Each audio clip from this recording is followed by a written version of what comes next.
Playing fast isn't a one-size-fits-all thing. There are lots of different techniques. There's alternate picking.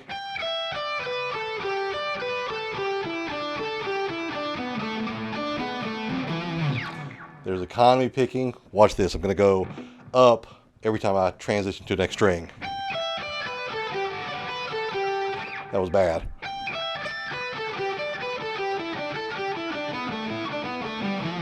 That was better. Do the same thing going the other way.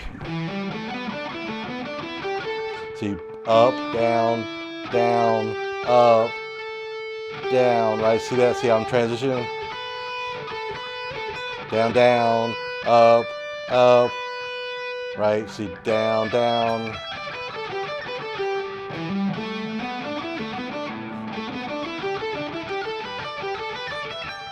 That little idea there of economy picking versus alternate picking is something that can help you build speed.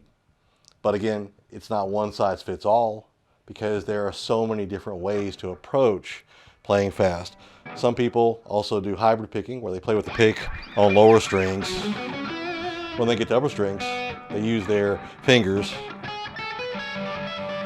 I'm horrible at that. But hybrid picking is something that you might want to explore. But different kinds of picking, including sweeping through the strings,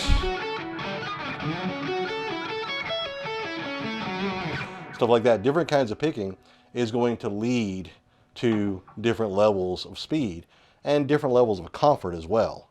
But there's so many things you got to keep in mind when you're playing. It's not just about the picking. It's not just about the hand motion. It's not just about the wrist motion. It's not just about the finger motion. It's not just about the hand synchronization. All of that is really important, and it is something that, all of it you have to consider. But it's also about limiting movement and making it more efficient. That's one of the reasons economy picking can help you get a lot faster. It can also slow you down. Like, I've been playing with economy picking for a while now, and I'm going to continue working with it because I want to get better and better and better at that. I think that's something I want to focus on.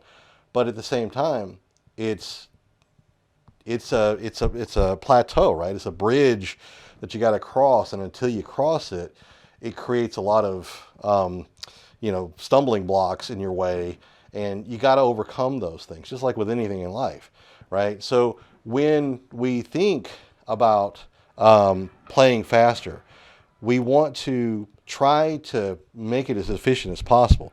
And some ways we got to do that. We got to keep our fingers as close to the fretboard as possible. Like, don't lift up. Don't exaggerate the motions of the pick. Like, everything's got to be really, really tight, really tight. And I'm not really sure if I'm doing that justice, but that's the idea. You got to make everything really tight.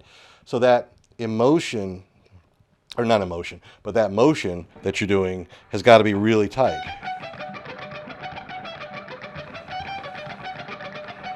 There's just so many things that you got to play with when you're working on building up your speed and getting faster.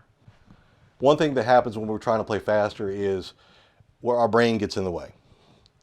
Everything we do when we're learning it, it takes a while to get to the point where it's metacognitive. And what I mean by that is we can think about the process, but then we can shut the process off and allow it to kind of naturally flow. It's the reason that it takes a third grader, years to understand that 3 times 4 equals 12, right? And to know there are 3 times tables. But when you get older, it's just automatic. We just know it. Just like when I'm playing around with teaching ideas on the fretboard, sometimes it becomes so tacit to me. I put it in my muscle memory. I just know where to go.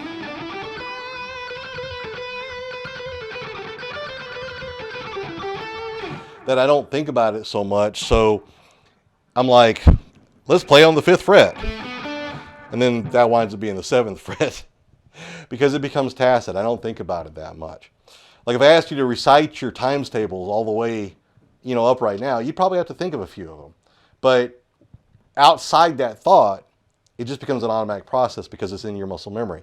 So one thing we want to make sure we do is, as we play, is we do have to think about it. We have to really focus on things sometimes.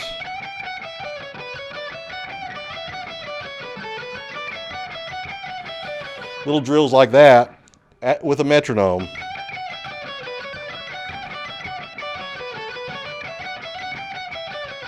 We think about them, we apply them until we get to the point where we can actually play them without thinking about them. And I think that's pretty important. There's an old saying by Bruce Lee, I think it was him. If it's not him, it's definitely in the martial arts lexicon, right? Where he talks about don't fear the man who knows 1,000 techniques and he practices them one time. Fear the man who knows one technique and practices them 1,000 times. And there's so much to get good on the guitar, but it's also important to kind of focus on one idea sometimes. And I know that's a challenge. Like, we don't want to do that. We want to be able to play all over the place, play in any key, play up and down the fretboard, things like that. But sometimes you just got to take little things like this.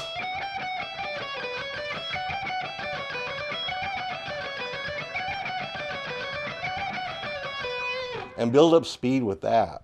Take your time, use a metronome, things like that. And build up speed with that to the point where you can play that very, very fluently. And yeah, that's not going to generalize into a lot of other areas of your playing. Like, it's not going to make you the greatest sweep player in the world because now you can do this. You know, using alternate picking techniques or economy picking techniques and things like that. It's not going to transfer, it's not going to generalize. But it is something that's going to help you be better at that one thing. And sometimes that's important. And you'll notice that when you're doing things like that, that become repetitive, even kind of boring, right? But they're little drills, you know.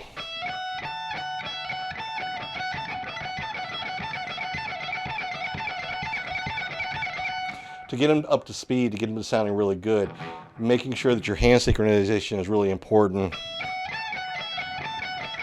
Because when we're practicing alternate picking, we got to make sure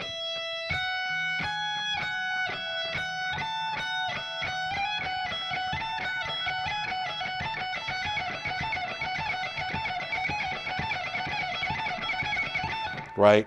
You notice how it's kind of getting sloppy as I get faster. And the reason that is because your hand synchronization starts to fall apart. Everything starts to become a little bit more tense. You're thinking about it a little bit too much. And I think that, using the same techniques that you would apply to anything, like slow and grow, take your time. You're eventually going to get there, right? Using a metronome to kind of speed that kind of stuff up is really going to help you tighten everything up, because everything's coming from here, right? Like I said, you're thinking about it too much. And when you think about it too much, it tightens up your shoulders, it tightens up your wrist, it tightens up your fingers. Everything kind of gets tight. So we want to practice being looser, and being looser helps us play faster. But practice also helps us play faster. So let me put on a metronome and kind of give you an idea of what I'm talking about here. So we're going to go ahead and put a metronome on. I got it set really slow. It's 60 BPM. So we're going to go ahead and take this metronome, and we're going to go ahead and take this little idea right here. 12, 14, 16, back to 14, back to 12, 14, 17, back to 14, back to 12. 1, 2, 3, 4, 1, 2, 3, 4, 1, 2, 3, 4.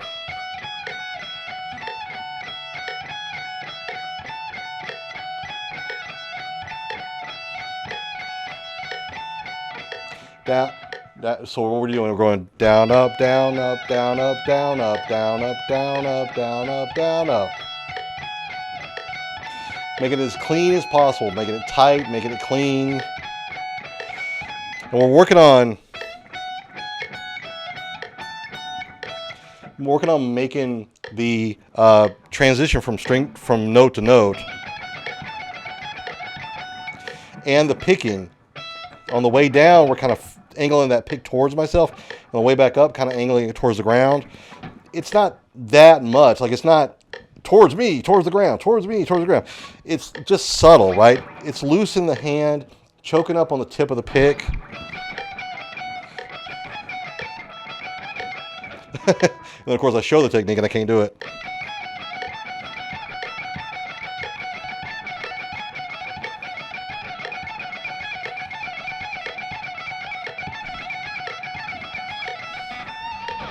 So that's kind of the idea. This is 60 BPM. And I'm playing 1, 2, 3, 4, 1, 2, 3, 4. So I'm playing in fourths, right? Is that right? I don't know. You tell me. But Then we can move it up to 16. So we go 1, 2, 3, 4, 1, 2, 3, 4, 1, 2, 3, 4, 1, 2, 3, 4.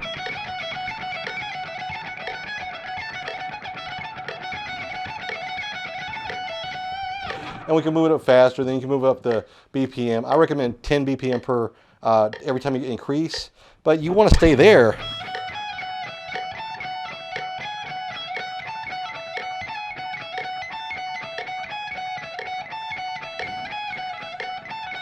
You want to stay there a while, because what happens, and the reason you really need to stay there a while, is because what happens is things start to fall apart the faster you get.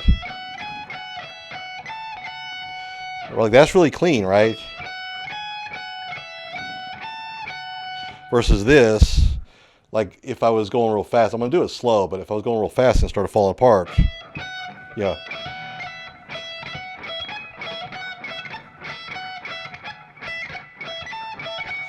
You know, thumbs hitting the string. I'm hitting the string before my finger lands on the string. Fingers landing on the string before I hit the string. You know, downstrokes are resisting because my pick is angled more towards the ground when I play it down, right? So you got to think about things like that. And there are just lots of mistakes that you can really kind of feel and you can start to see when you're playing slow. Fast kind of masks mistakes, and you'll get more resistance, but you may not even notice them. So you want to take it nice and slow.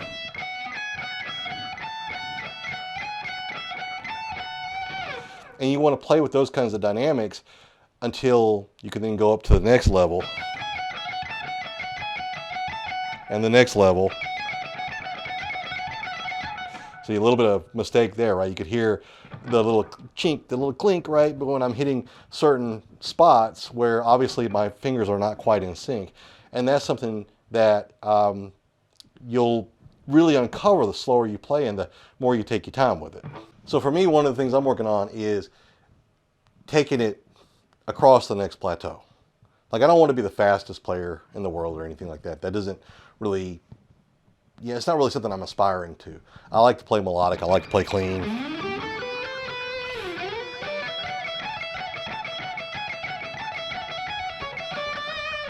Let me try that again. That was a little sloppy.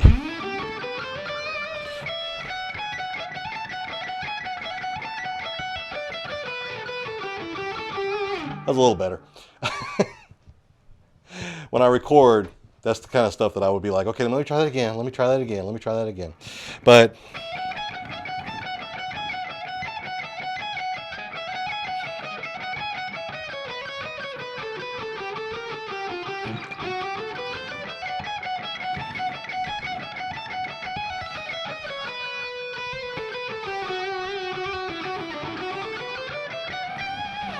so how do you get past the next plateau? Going slow won't always clean things up for you. What you have to do is you have to increase that metronome practice little by little, and eventually you'll have to get into uncomfortable areas. Some people like to say do speed bursts, and that's pretty important too. Like, for instance, you're at a certain level and you can play like this. So in the middle of your practice, you'll bump the BPM up, or you'll, instead of playing in 16ths, you'll play in 30 seconds or whatever. And the next thing you know, you're playing like this. And then things start to fall apart. But what happens is that's training your brain, it's training your neurons, it's linking things together that, hey, we can do this. We've just got to tighten it up a little bit. And then neuroplasticity starts to take over when you learn in your sleep. So speed bursts are pretty important as well. You want to go ahead and take things in small chunks, nice and slow, drill it down, get the right mechanics down pat. And then sometimes in the middle of your practice, you do those little speed bursts. Like if I was doing something like this, like Aeolian scale in the key of E, and I was doing all alternate picking with it,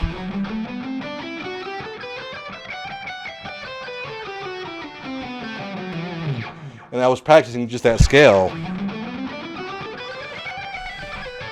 See how it starts to fall apart there? So I would go slow, Oops.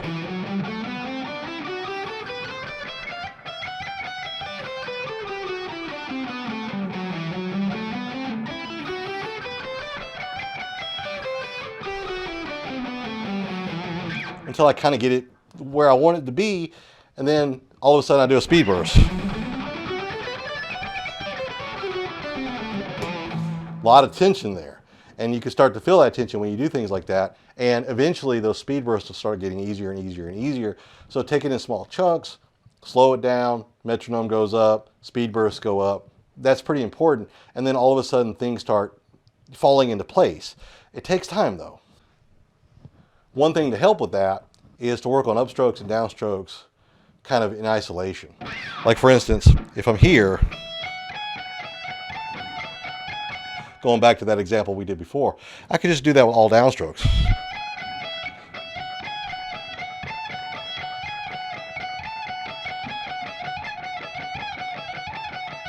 It's training my left hand as well, hand synchronization.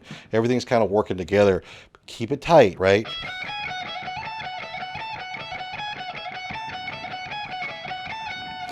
Then upstrokes, so downstrokes is to keep it from resisting so much, we're going to go ahead and kind of angle the pick a little bit towards me.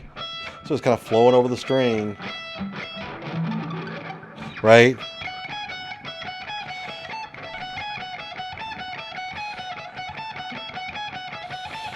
Then a little bit angle, the shift angle changes just a little bit, it shifts. And of course, loosen the hand, tighten up on the tip, there. Upstrokes.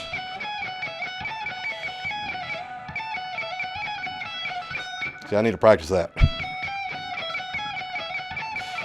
All those little mistakes, this is something you'll notice in yourself. All those little mistakes, it's the same thing where you're trying to do something that you're not familiar with. What happens is all those little mistakes start creeping in because your brain's trying to focus on too many things at the one time. Like I'm also trying to talk and I'm using bad grammar, right? But eventually it becomes an automatic motion. And then you put them together. So once you're feeling like, okay, the down playing is good, the up playing is good, and then we know where I'm supposed to sit with that. And you can start seeing those mistakes, like, okay, I'm stronger on my downstrokes than I am on my upstrokes. So practice, until they're both really good. Same thing if you're doing hybrid picking, you want to use those fingers, focus on one finger at a time. Get one finger to where it's playing really, really strong, the other finger to where it's playing really, really strong. And eventually that starts getting better and better and better over time. Everything takes time. And your body is learning this. Your nervous system is learning this. And it's growing even without you realizing it. And one thing, like myself, a lot of people are not strong with the up picking aspect of this. So up picking is something we could do across scales, like going back to the typical alien scale in the key of E, 12, 14, 15, 12, 14, 15, 12, 14, 11, 12, 13, 12, 13, 15, 12, 14, 15. Typical box shape, right? We can do alternate picking on that, down, up, down, up, down, up, down, up, down, up, down, down, up, down, up, down, up, down, right? We can do alternate picking on that, and then we can go backwards with it.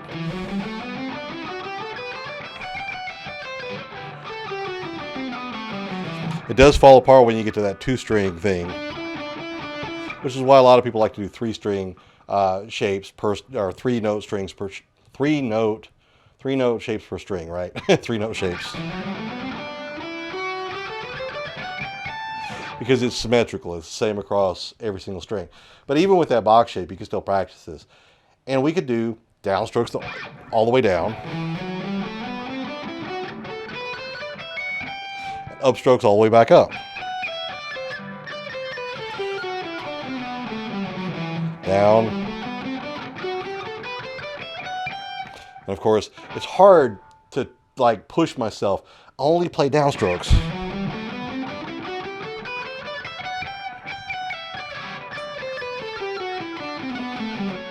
And only play upstrokes. And some things I'm noticing, like my fingers start getting involved.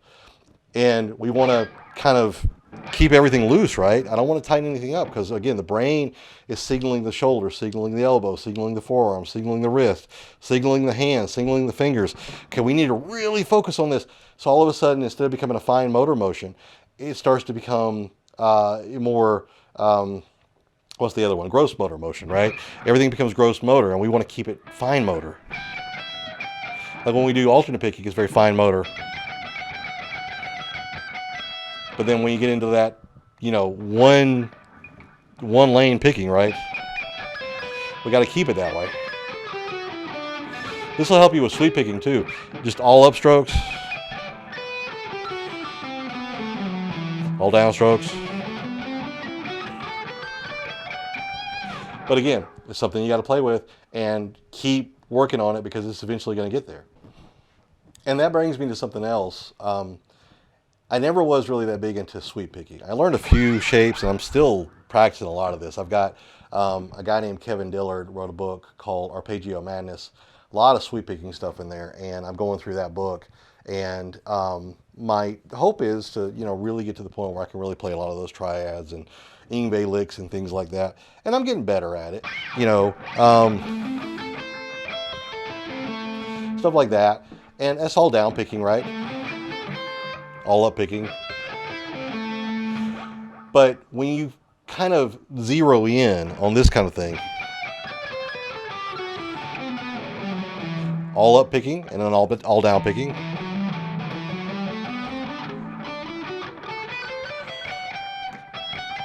right? Like it's pushing you to keep hopping over the string.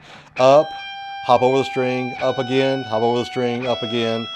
Then go to the next string, which becomes a little economy picking practice, right?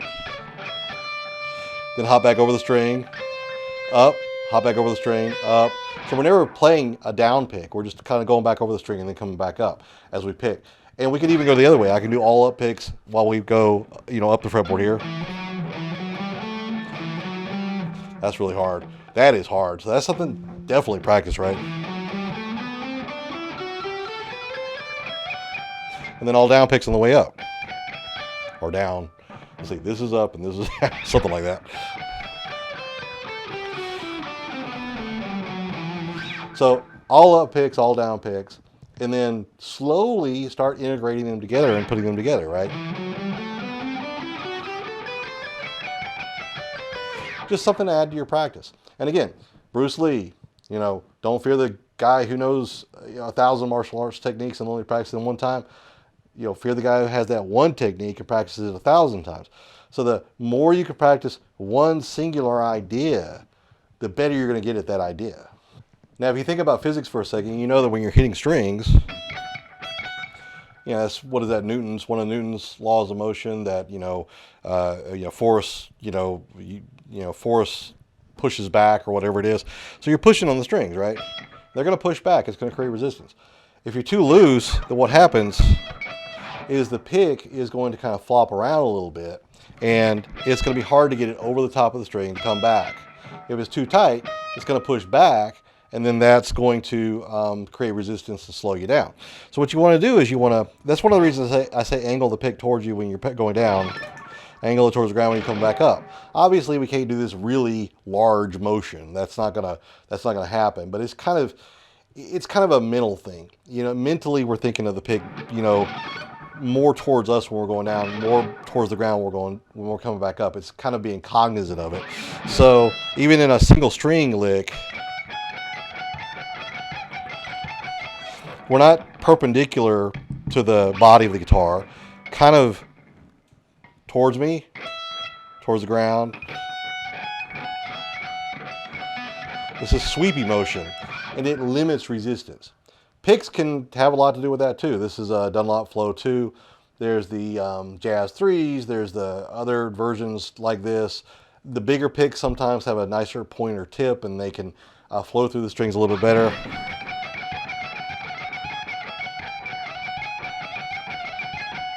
But practice the upstrokes with the proper mechanics, the downstrokes with the proper mechanics, and then slowly it creeps in and it starts to become easier and easier and easier. And then you can start overcoming your next plateau. That's where metronome practice comes in. That's where metronome practice comes in as well, right?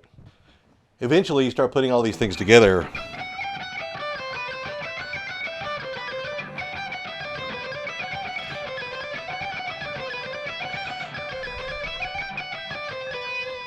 I'm watching my pick right now because as I'm teaching this, I'm like thinking to myself, okay, I need to be a little bit more cognizant of pick angle so that it's not just perpendicular to the fretboard every time I pick, but I'm actually just doing some angling.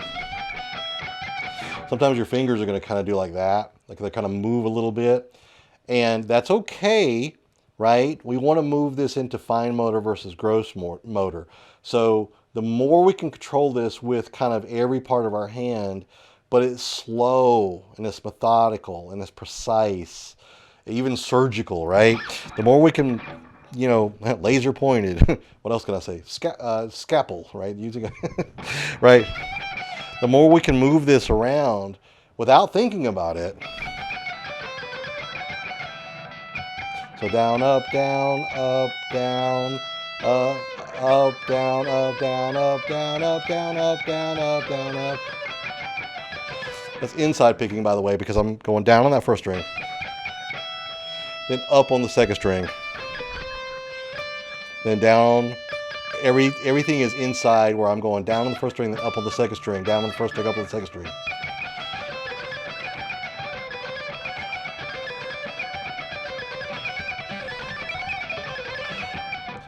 Speed burst hitting my plateau obviously starts falling apart.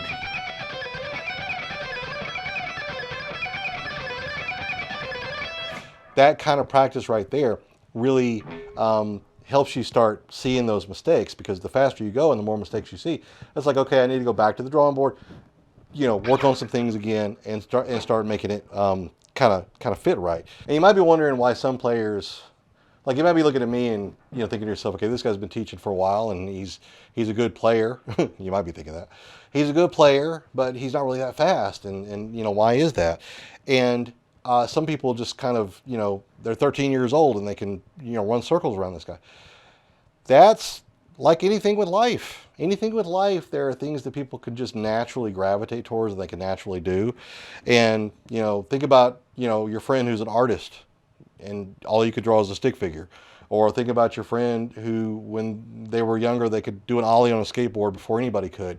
And now they're doing kick flips and all kinds of crazy stuff. And I remember I was like that. Like, well, I can roll the skateboard down my driveway, but, doing kick flips and all that stuff I never could get good at. Because some people just naturally gravitate towards certain things. And a lot of it is physiology. Like I got these big old sausage fingers and it's harder for me to play sometimes than somebody with longer, skinnier fingers and they're able to move a lot faster. But that doesn't mean you can't practice and get better. And there's all kinds of, this is subjective. There's all kinds of different definitions for what better means. What better means to you may not mean something to somebody else. Like somebody coming in without speed and doing this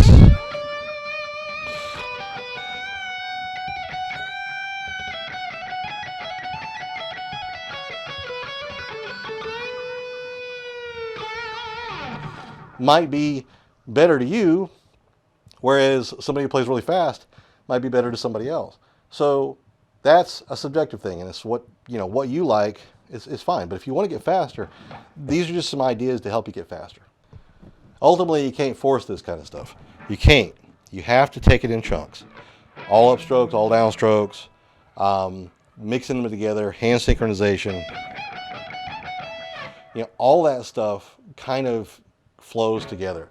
So take all these ideas, practice them with fidelity, put them into your routine. Anytime you learn something new, if you learn like the Lydian scale, right? Like let's say A Lydian. Actually, that would be Locrian. Here we go, A Lydian. That's it. Yeah, that's Lydian.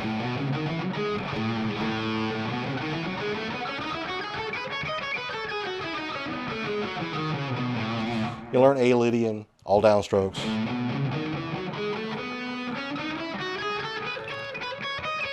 All up strokes.